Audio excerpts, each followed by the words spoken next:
Just heard from Senate Conference Leader John Sampson, who is not predicting when a budget will be passed and is adamantly sticking by his call for property tax relief.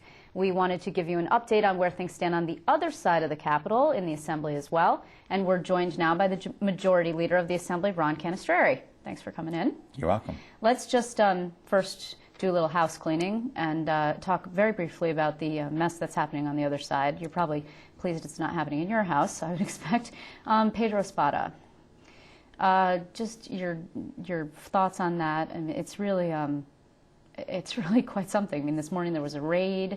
Do you think that he should step down from his leadership post? Well, the whole thing is a disgrace, and we don't need more of this in the Capitol in Albany.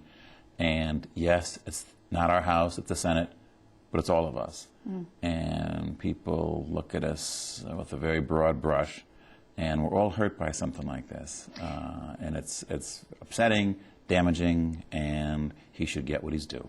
Are you concerned about this? Because I know that there's been some polling data, both internally by the Assembly and externally public polling, that shows that there's sort of a rising, almost like a pox on both their houses sort of thing, and a rising anti-incumbent sentiment. Is it difficult for you when you speak to constituents and go out there and say to people, please re-elect me because you are running for re-election, and they say the legislature is horrible, and you say, no, actually the Assembly functions quite well, and they just don't see the difference? Is that a difficult thing to do? Oh, it is. It's hurtful at times, let's face it. And it is very difficult, but people, I hope, see there are differences between us, and you can't approach a problem in an irrational manner that everyone in is no good, because that is not true. And I believe most of us are good and decent. We may disagree on funding for education or whether we should borrow or not borrow to help solve the budget deficit.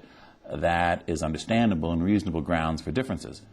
But yes, and particularly in the Capital District, it's more of an issue. The state government, the dysfunction, because people here pay attention more because it is the seat of the government, and the state workforce makes people more attuned to what is going on with the state government. On the budget, I did, as I mentioned, speak to John Sampson earlier today, and he was really very vehement about property tax relief and sort of a line in the sand. And I asked him, how many weeks? How long are you going to hold out? And he just wouldn't answer that question. They just really want that. Are we going to get a budget at some point? I don't know. Liz, I think this is also discouraging and feeds in to the anti-government sentiment that's out there.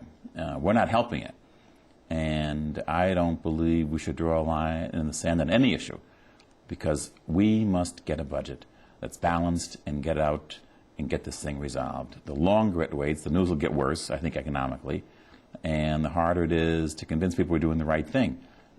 So I hope we get one soon, but it won't happen this week. Okay, but we're going back to the bad old days of late budgets in August. And you're talking about also you're not getting paid, if I'm not mistaken. Correct. I mean, no lawmakers Correct. are getting paid. So you're going back to a time where you take out these enormous lines of credit to float yourselves. Meanwhile, these bare bones budget extenders are hurting school districts and local governments. There's construction projects that aren't going on. Jobs are being lost all over.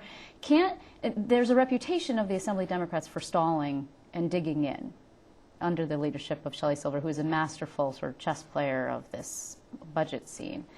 Can't somebody be the adult and break this and say, okay, we'll come towards you? Well, we are trying that, certainly, but so far it's not working. We, in the past, had been masterful at stalling things to achieve what we thought were good things for the average New Yorker, but theoretically, we're all on the same page here. You know, the Democrat is the governor, the Senate is democratically controlled, although very narrowly, and of course we have us. We thought we'd be in a better position this year, in the last couple of years, thinking we all could work together in a more harmonious manner than we had before with the Republican Senate. But it's not working out that way, and that is unsettling, and we just can't draw the line in the sand on real property tax or anything else. We must get this thing done, and soon. If the governor was stronger, would it be easier? Yes, no question about it. Yes, it would. And I sometimes wonder if he really wants a budget, unless he gets exactly what he wants. And none of us will get exactly what we want with this budget, because the news will be bad no matter what. But I think if the governor was stronger, that would help. Dick Ravitch told me actually just the other day that he believed that the governor was doing everything he could and didn't buy into this idea that he wanted to hold on to his relevance by holding out. You obviously don't agree with that. No, I don't. Although he, the lieutenant governor, I think has done a very good job talking to us and trying to persuade us about his plan to solve the budget deficit. And I'm convinced that his approach is the right one and a sound one. But the governor distanced himself from that plan the day after the lieutenant governor presented it to us in the Assembly. Assemblyman, I'm sorry, I actually have to cut you off right there, but thank you very much, Assemblyman Ron Canestrari. It was good of you to come in. You're welcome.